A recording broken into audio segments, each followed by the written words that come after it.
Welcome everyone. I can see people are jumping in and out and all of those things. So use the chat as needed. This is going to be a highly interactive and quite fast-paced session. And I will be, I've got a slideshow that I'll jump in and out of because I've realized that this platform doesn't actually allow me to see the chat and the slideshow at the same time. And I'll be asking you guys questions throughout. So first of all, I am going to share my slideshow. Let me see if I can make this work. There we go. That's working. Great.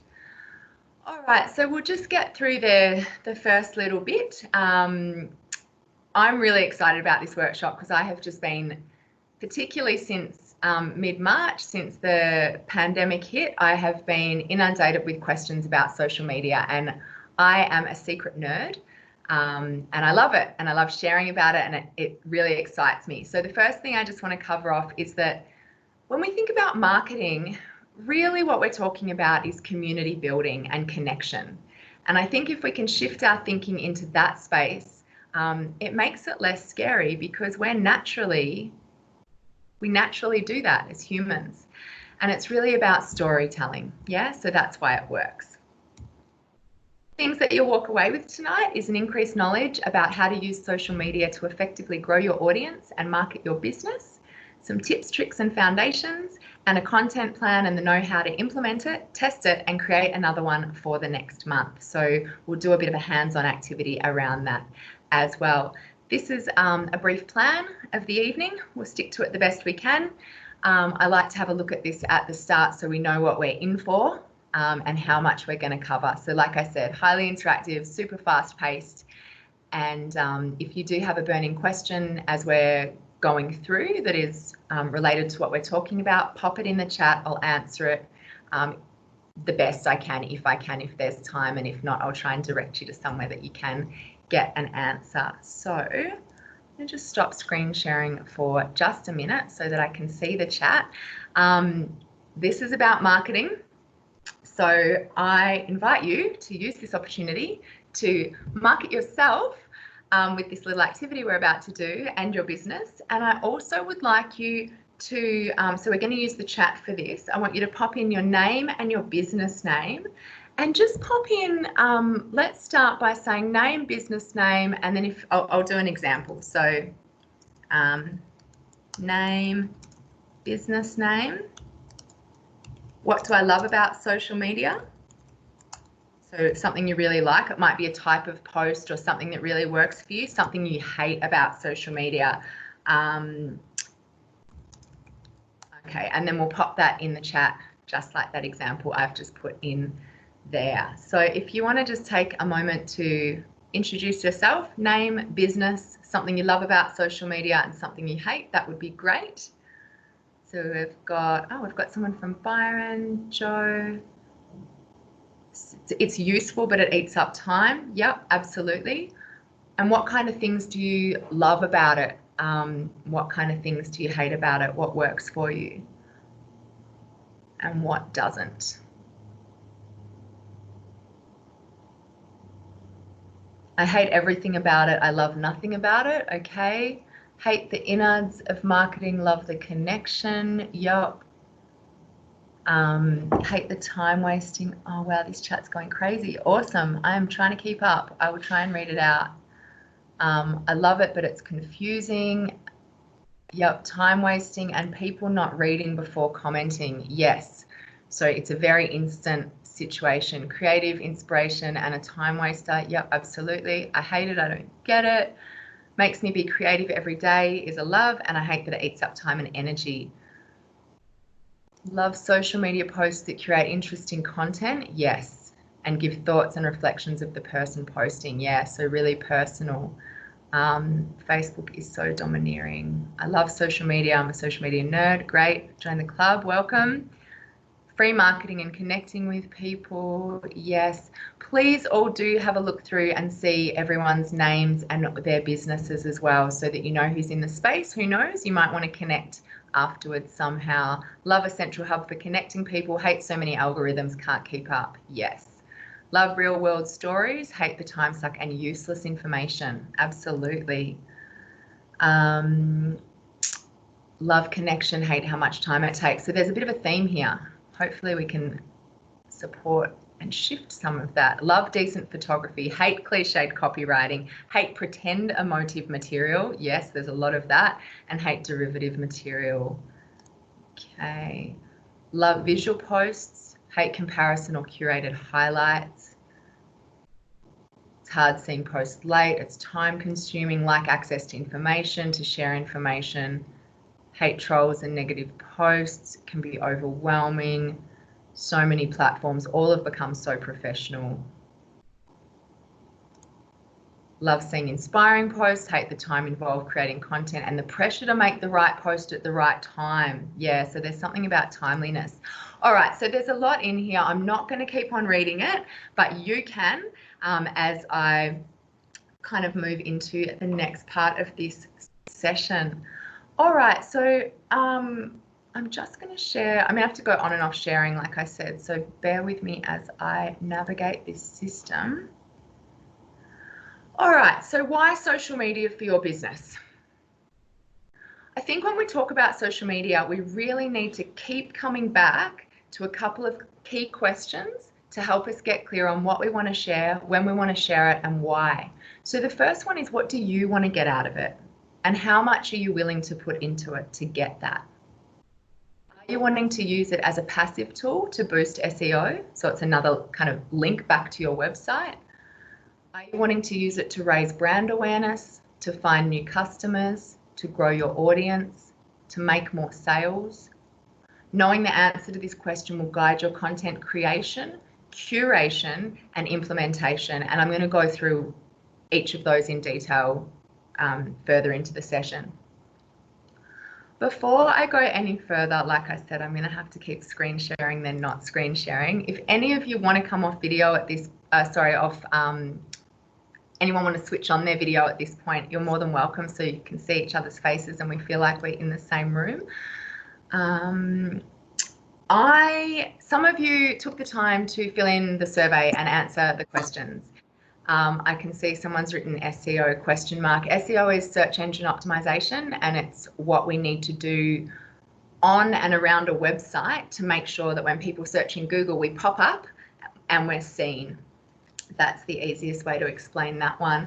So there were a lot of questions that came through the survey, and at first I got really nervous, I'm just going to be honest, and thought there's no way I can cover it all. I'm not going to meet everyone's expectations. This is a nightmare.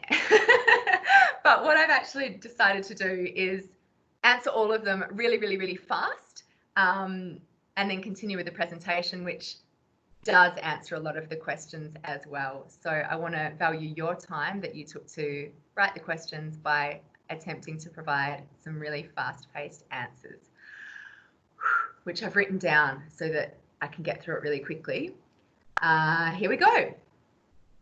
Oh, the first thing I want to say actually is that many of the answers come back to really getting clear on who is your audience and what is it you want from them. Yeah. So question 1, how best to build followers? We're going to cover that in tonight's session. What captions capture an audience's attention best? Well, that's a really hard one, right? Because every audience is different. So we want to test. Try short captions, try long captions, try questions, experiment. Look at what seems to be working for other people in your sector, and then come back and keep looking at what's working for you. So I talk more about how we measure these things and what to look for and how to test them a little later. How best to utilize paid advertising. That's actually a whole other workshop. I'm not going to cover it tonight, but I do offer training and coaching around that, as do a lot of other people, and there's a lot of resources online as well. How often do you need to be posting on all social media platforms?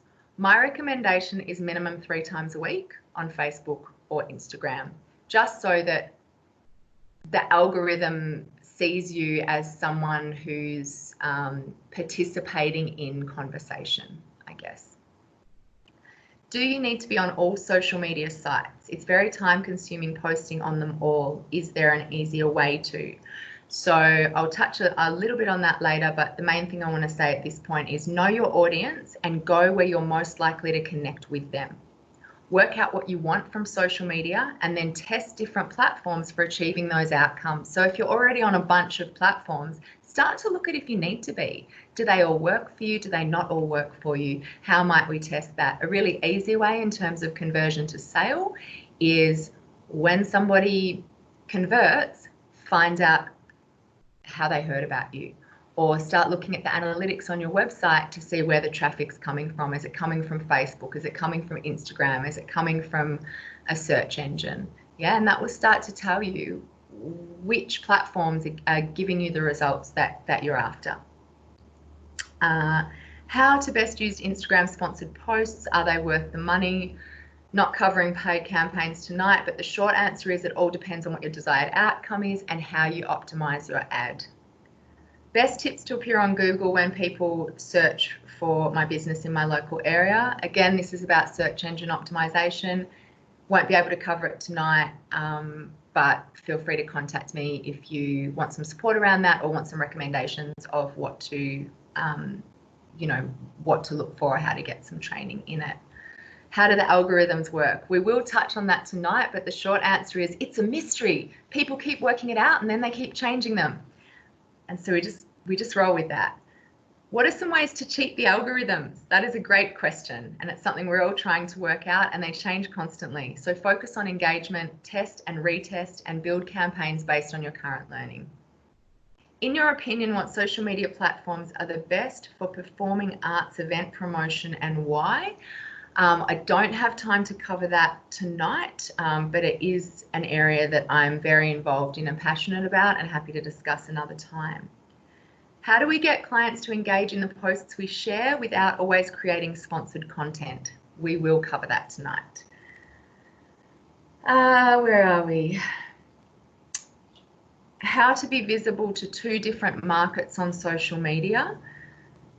So I would say again, it comes down to marketing strategy, but as a sort of broad brush, you might want to look at targeted ad campaigns, targeted organic campaigns, and blended organic content.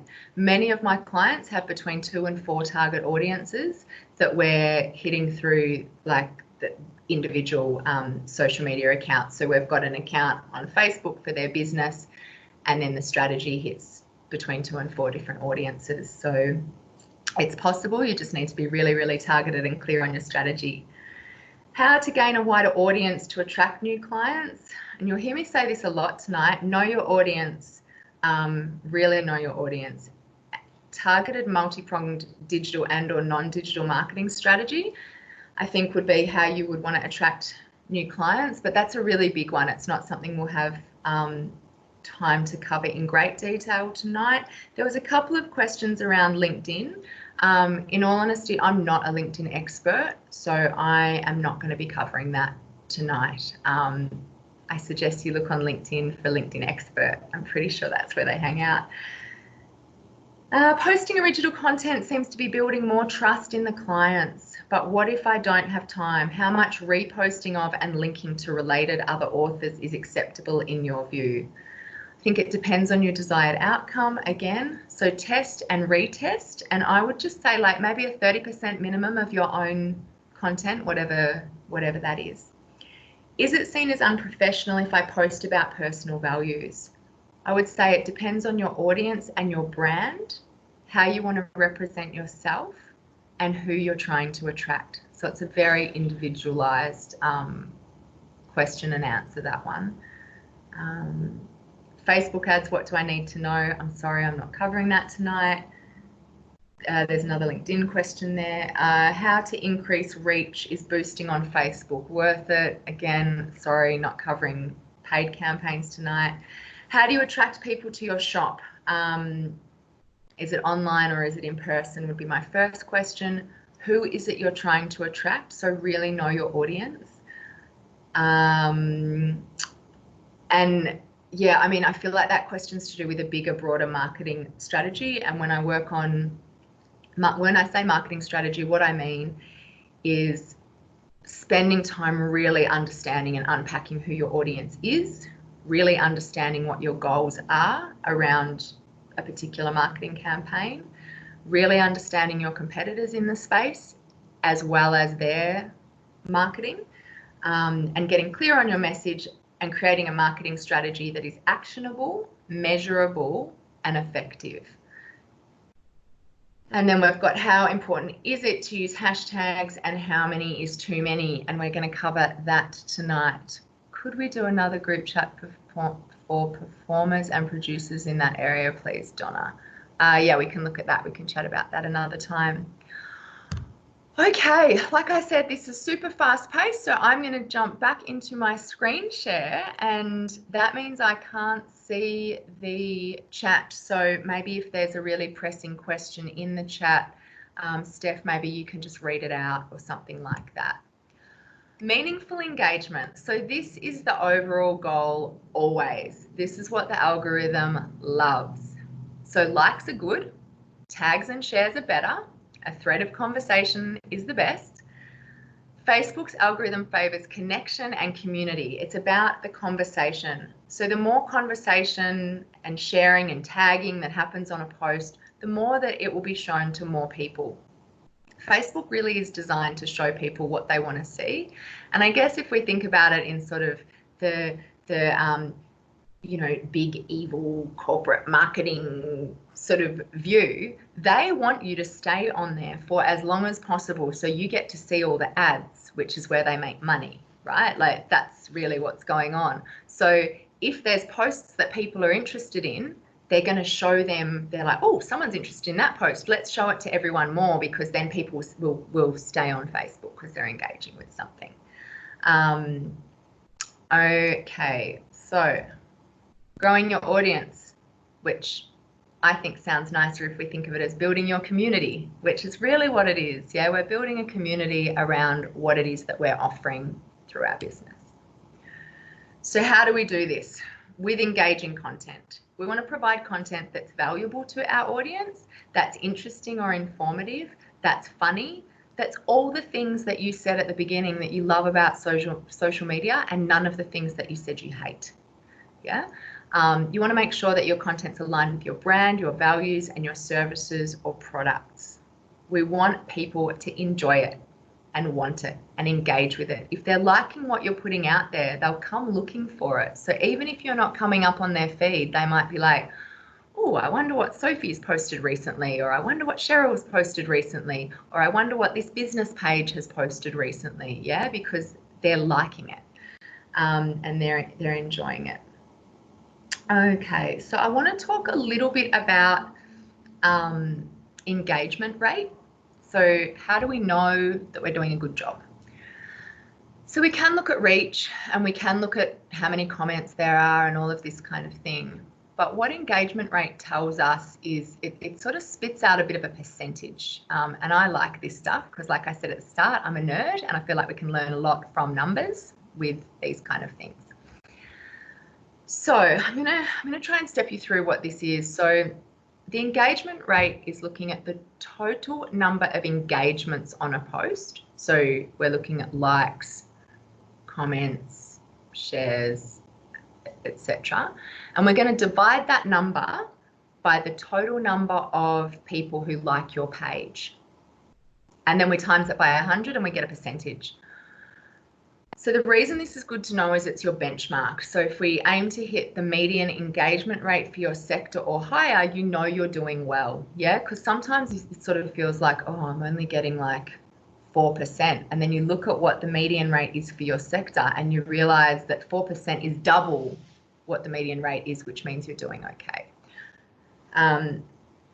So I've put together a bunch of tip sheets which will also get circulated after this session, which includes a lot of this information, as well as you having access to these slides afterwards too. So the median across all industries is only 0.09%. Yeah, and this is like really recent figures. I've popped a whole lot of references in the tip sheets document that'll come out after this. And in some ways, I sort of look at this and go, oh, it's really disheartening. Like, what's the point? Yeah, we put all this content out there and then, you know, we get these tiny tiny bit of engagement. This is engagement on organic posts, so not paid. And I think the good thing about looking at this is that often when we start implementing some of the things that I'm suggesting, your engagement rate is going to be well above what the median is for your industry. Like, so it's kind of nice. We sort of go, oh, that's not great. It's 0.15 or it's 0.09. And then you implement some of the strategies that I'm going to give you, and then you have a look at your engagement rate, and hopefully it's way better than this. So this is just a nice thing to measure against. Okay, I might just, I think we're actually doing all right for time. So I'm going to just stop my screen share for a second so I can see the chat and just see if there's any questions so far.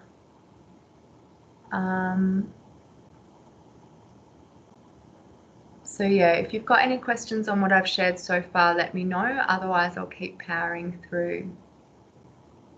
Where did you get those stats from? Yeah. So I will share the link in the tip sheets, but there's a whole lot of different blogs and benchmarking things that happen with different marketing agencies, and I've pulled it from there. Yes, I'll be sharing the slideshow. So my notes are really just the slideshow and the tip sheets, and I'll be sharing both of those. Yes, you'll be getting a copy of the slides, the PowerPoint. What is a decent number of followers for retail or hospitality on Insta and Facebook? Oh, good question. I would say it depends what kind of business you are, really, but I would much rather have less followers that were highly engaged and converting to sales than a huge number of followers that weren't converting to sales.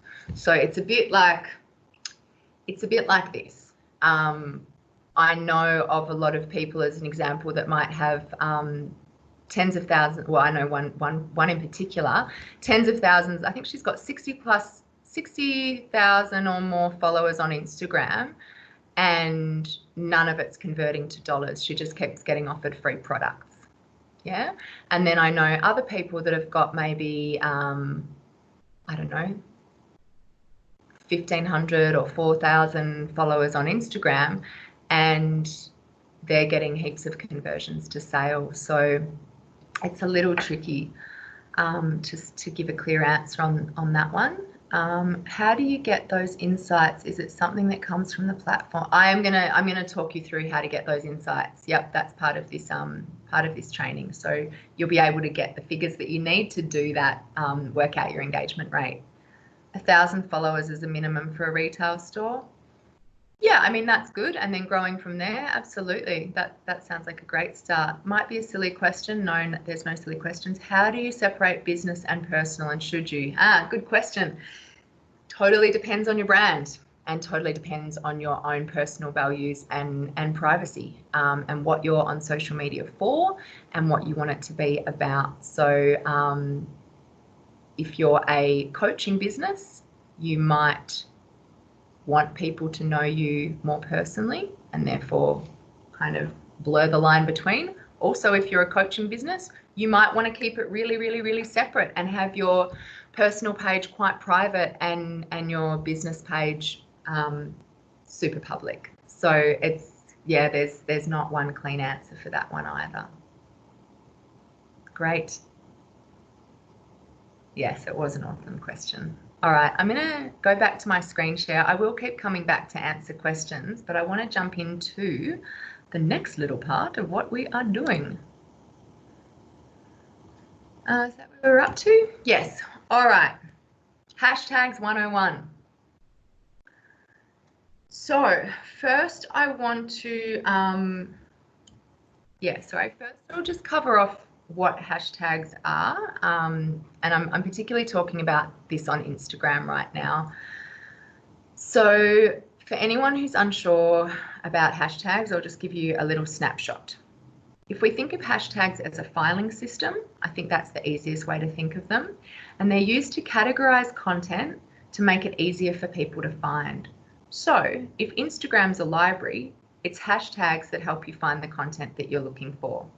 People search for hashtags and people follow hashtags the same way that they follow people. When someone follows a hashtag, posts that use that hashtag will be shown in their Instagram feed, just like posts from people that they follow are shown in their Instagram feed. Hashtags are clickable. So when you see a hashtag on something and you click it, you'll be shown a whole bunch of posts that are also using that hashtag. Fun fact, posts with hashtags get 12.6% more engagement, which makes sense because they're easier to find. How many can you use? So the maximum that you can use is 30 on an Instagram post and 10 on a story. How many should you use? Look, it's debatable. I think as many as are relevant, but also some people say 4 to 11 on an Instagram post.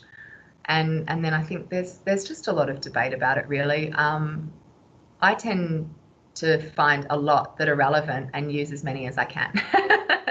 And yeah, I don't think that I'm being penalized for that in any way. I think when you have a much larger following, you can be seen and use less hashtags and still be seen. But in my opinion, when you're trying to build your following, the more opportunities that you give yourself to be found, the better, and that's what hashtags are.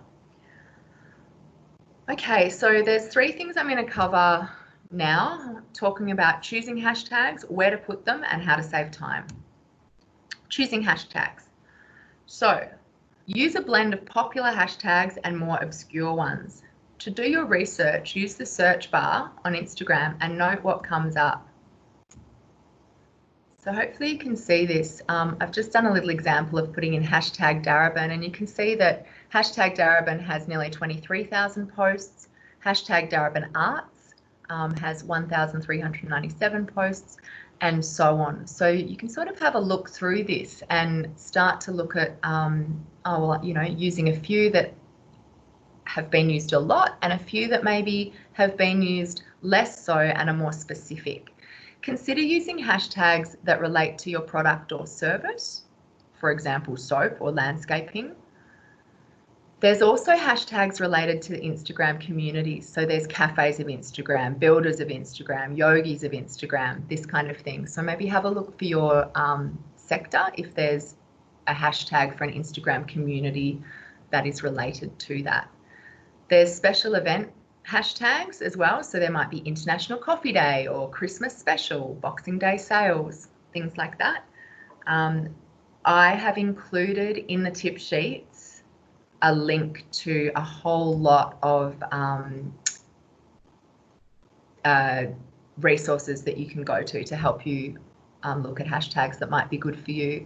Think about using location-specific hashtags as well, especially if you're a local business serving local community. And daily hashtags. So there is a lot of these, like a lot. And I've included a link in the tip sheet for this as well.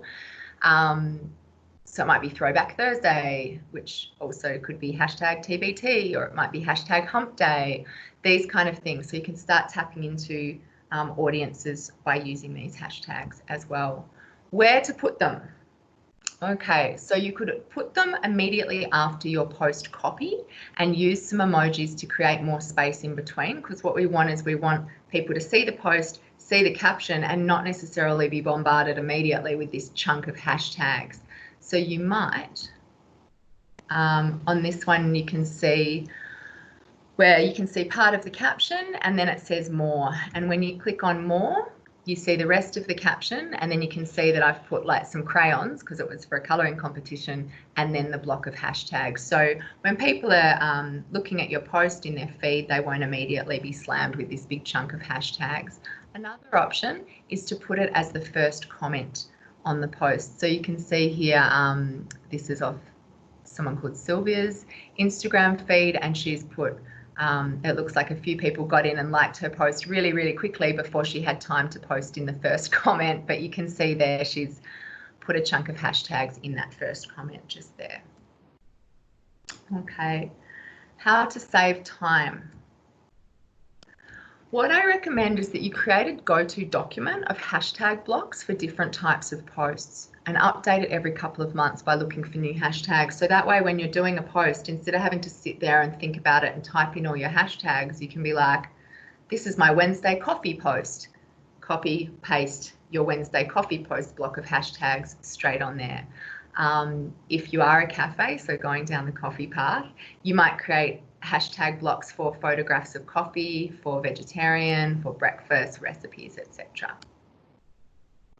So, quick little activity, just because I want to make sure that you do walk away with some things already done in this hour, rather than a whole lot of knowledge that you need to action later when, you know, we don't always have the time.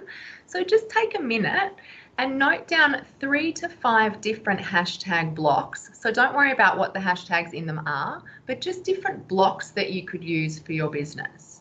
I'm just going to stop sharing the screen so that I can see if there's any questions about that, or if anyone wants any ideas or needs any help on that particular activity. Should you keep using the same hashtags again and again? Yeah, there's no reason not to.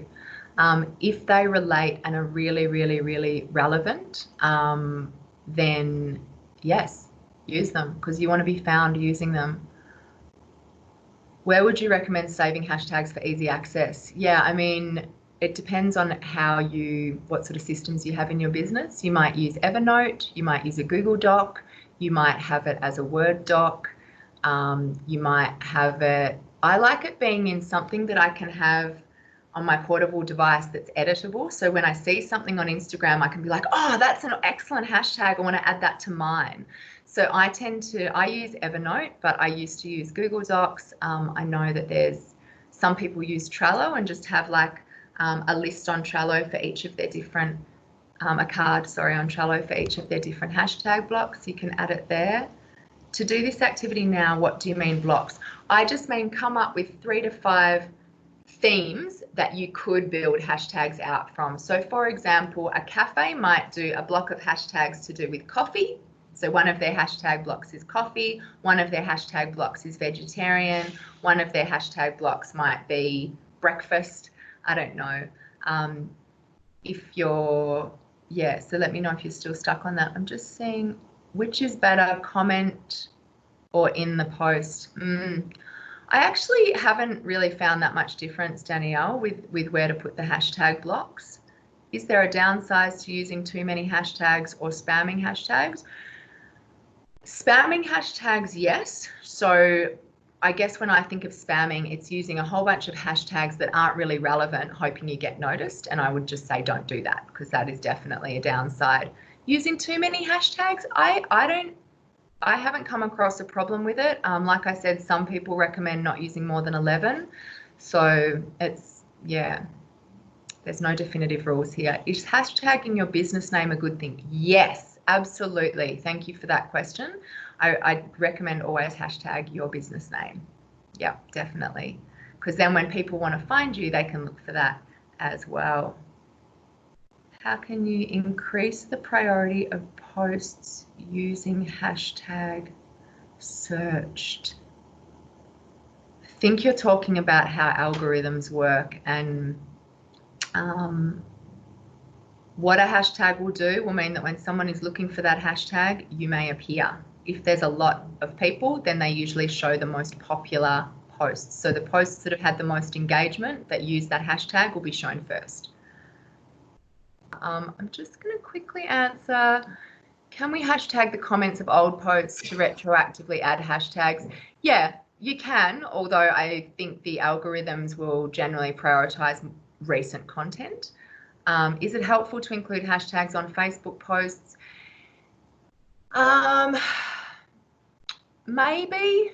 I find it helpful if you are managing any groups and you want to make it easy for people in those groups to find particular posts. So you might create a hashtag to help them do that. I would say experiment. Yeah, a lot of this is about testing and retesting with your audience. So some audiences will be using hashtags on Facebook and some won't. So give it a go. Someone's just said the chat box doesn't appear on Explorer. Yeah, great. Thanks for that feedback. I wonder about stories if we have time. I'm not sure we will have time, but feel free to pick my brains another time. Yeah, sorry about that. Blocks for architecture firm, design, sustainability, residential projects, value for clients, energy efficiency, apartment living. Yeah, amazing. That's great.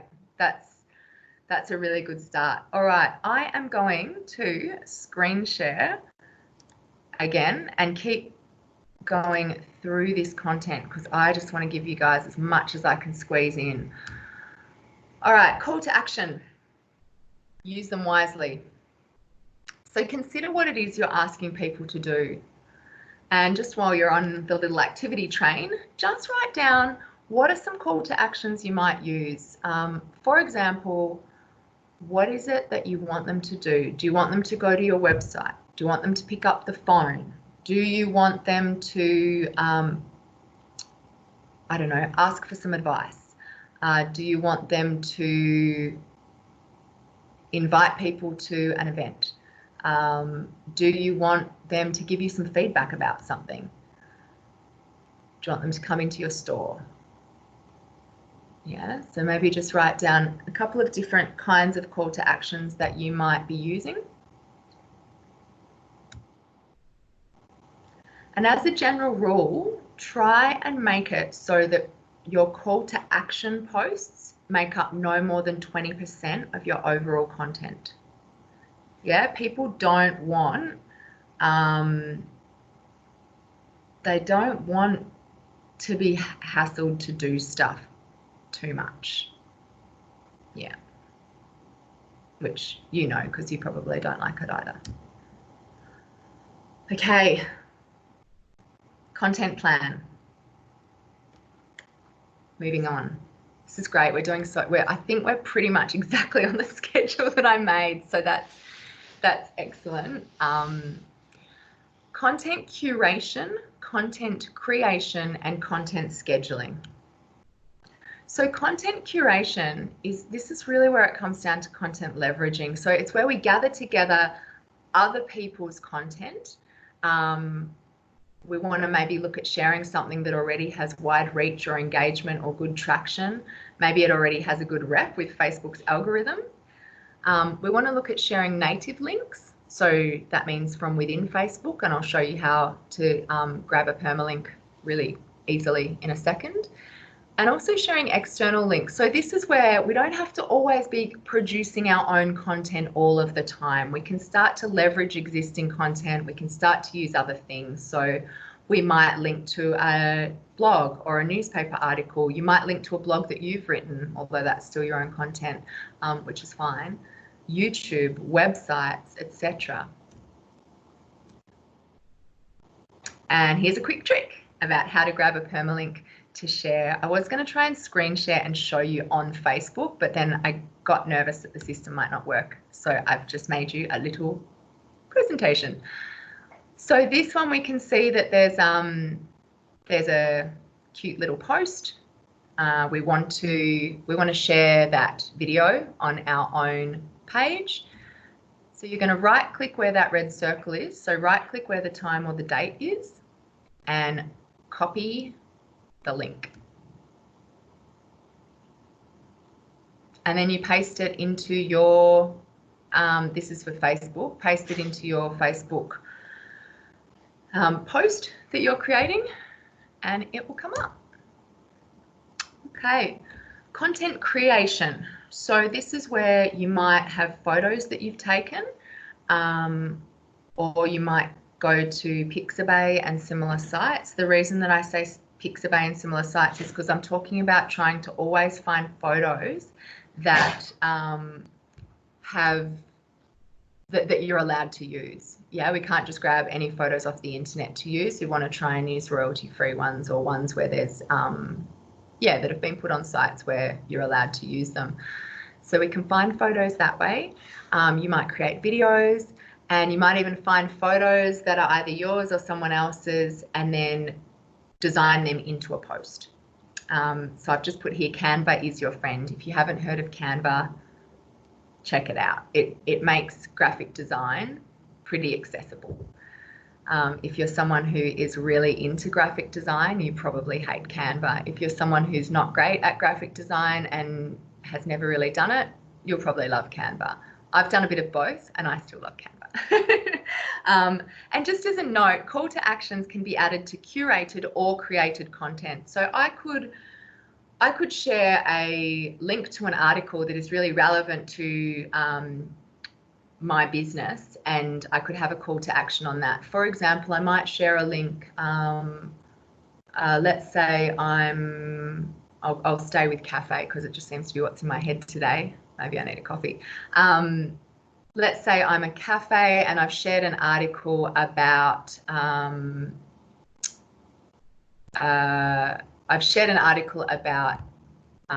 vegetarian food and the benefits of it, or something like that. My call to action could be check out our new menu.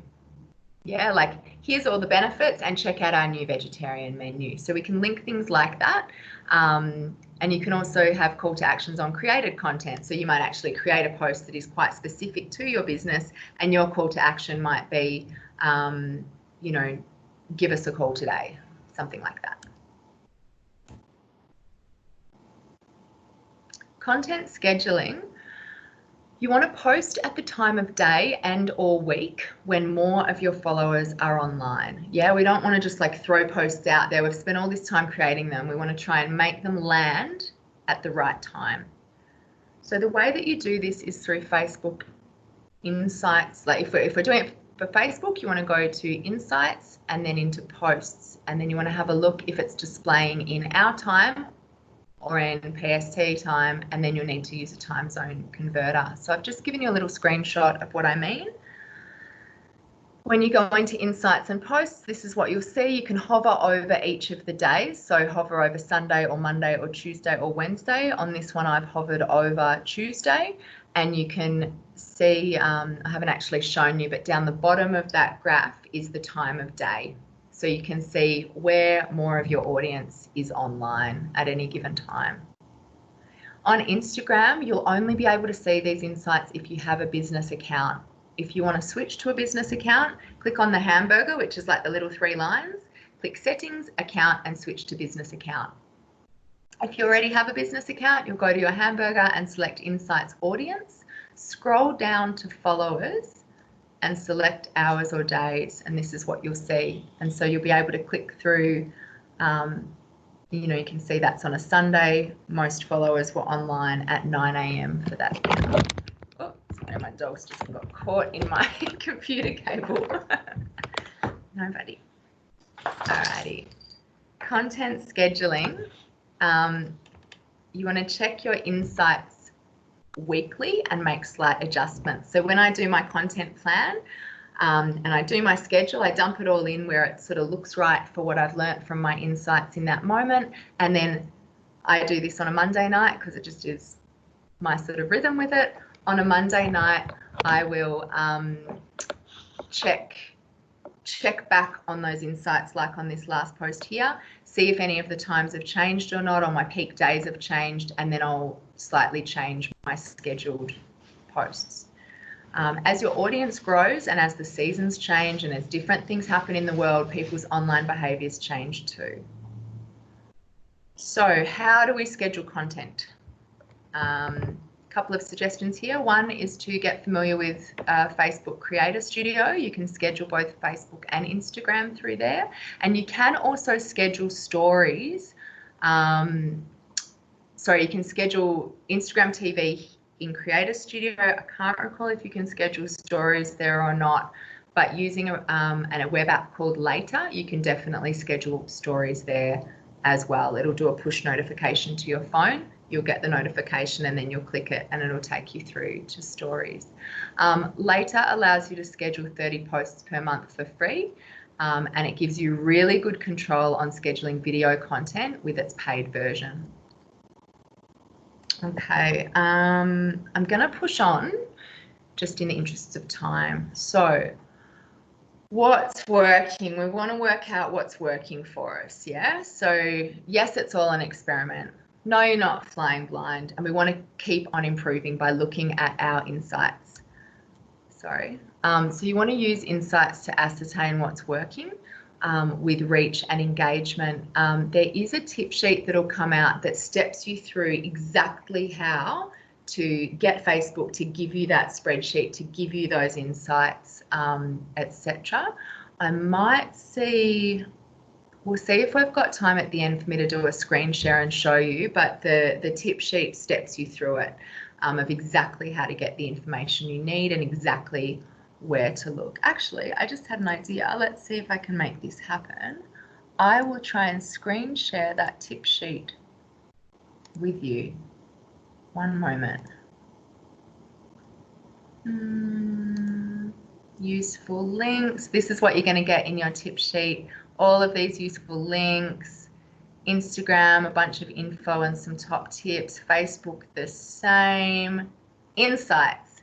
Here we go. So it might be a bit hard to see, but just very quickly, we'll go to Insights on the top menu or click on More and then Insights. You'll export data. There's this little export data button.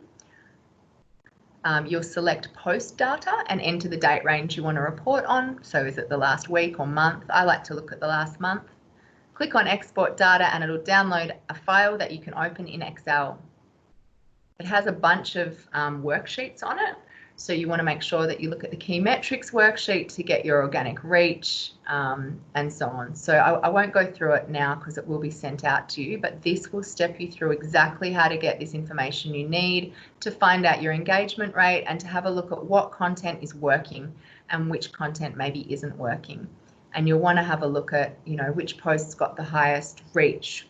Were they short or long captions, if that's something you're testing? What kind of posts were they? Were they your own content or were they shared content of other people's? Is there any patterns to the time or day that seem to work for or against you? So it might be like, oh, every time I post on a Friday, it doesn't work. Even though it says my audience is online, it's just Fridays are no good. So you want to notice these kind of things.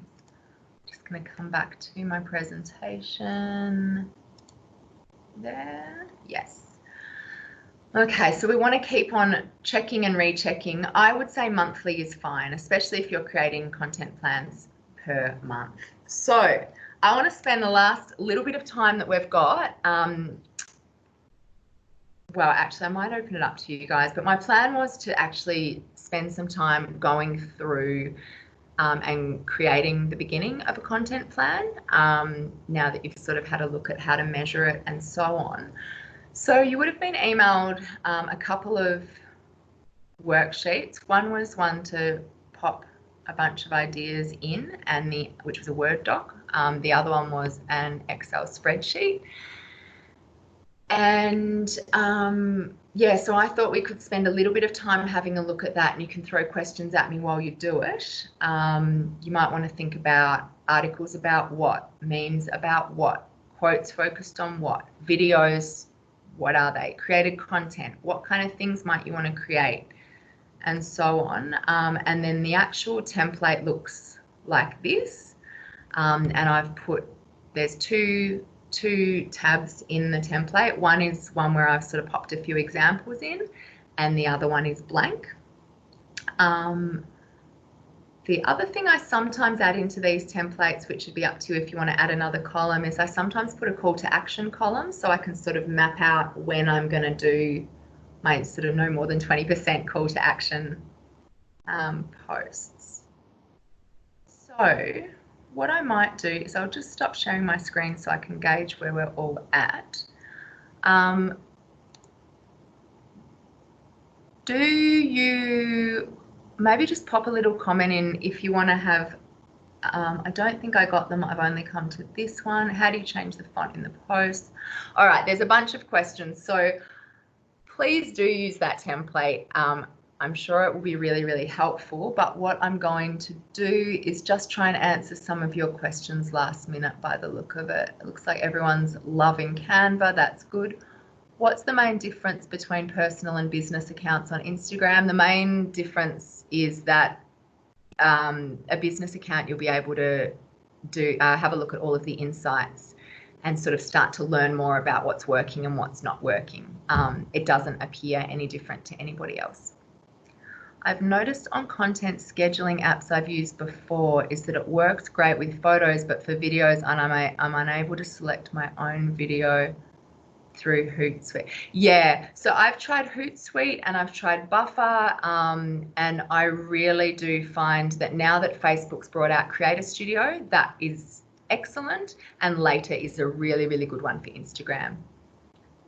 Of course, sometimes it's just the cute stories that don't convert to sales. Yes, but if we can grow our audience and grow an audience that loves us, they're more likely to buy. With all popular hashtags over a week on 3 to 4 posts, if you can't get more followers, what to do? Yeah, well, then we need to look at trying to start testing what's working, what's not working, and really starting to refine a marketing strategy that builds towards something that is working. Yeah. Yeah. How do you change the font in posts? I notice this is a current trend. I'm not sure if you're referring to, Danielle, I'm not sure if you're referring to within groups, on business pages, or in personal Facebook profiles, because it works differently across the board. So feel free to get in touch about that one at a later time. Sorry, got to go. Thanks. Hi, Catherine. You'll have received. Okay, what do you know about competitions for promotion? A lot. I've just finished 2 in the last month of my own. I'm happy to talk to you more about that, Rory. So just, yeah, get in touch and we can have a chat. Does it cost to have a business account? I'm not sure if you mean on Facebook or Instagram. Both of them, the answer is no. It costs to do paid advertising, but not to have a business account on Instagram. Social competitions for growing audiences. Oh, hi, Fleecy. Yes, it works really, really well, particularly on Instagram. Can you please show again the slide before the spreadsheet, the content plan? Okay, quick, Donna, find the slide. The content plan info. So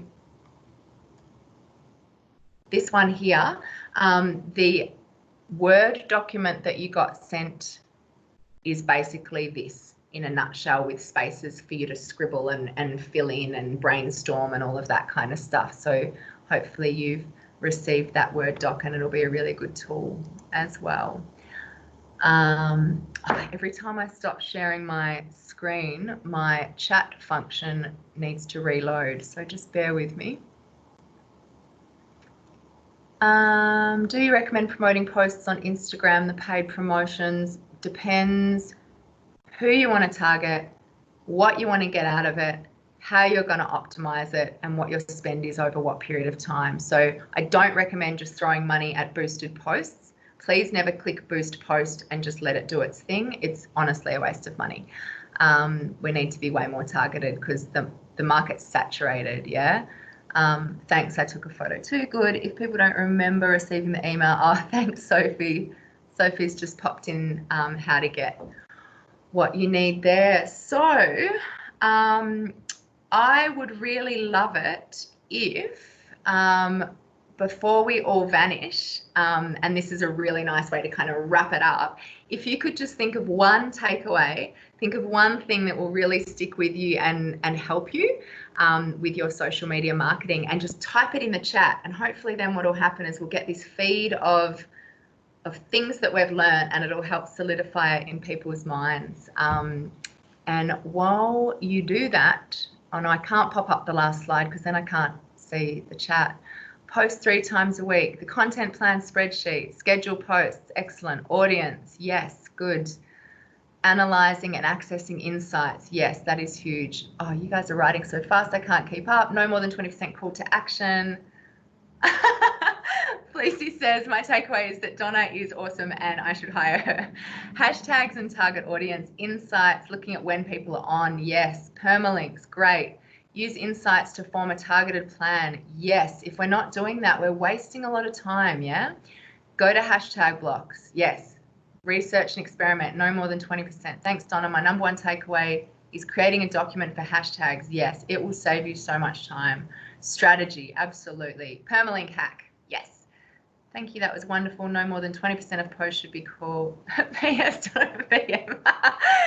Getting the stats is great. Hashtagging. Yeah. So the thing is we don't want to keep, I mean, to sum it up, and you guys have nailed it, we don't want to keep pouring all of our time and energy into creating content and building and building and building if we're not also taking some time each month to make sure that we're learning what's working and what's not working. So the next month we're getting better and better and better and making sure we're scheduling it at a time when people are more likely to see it.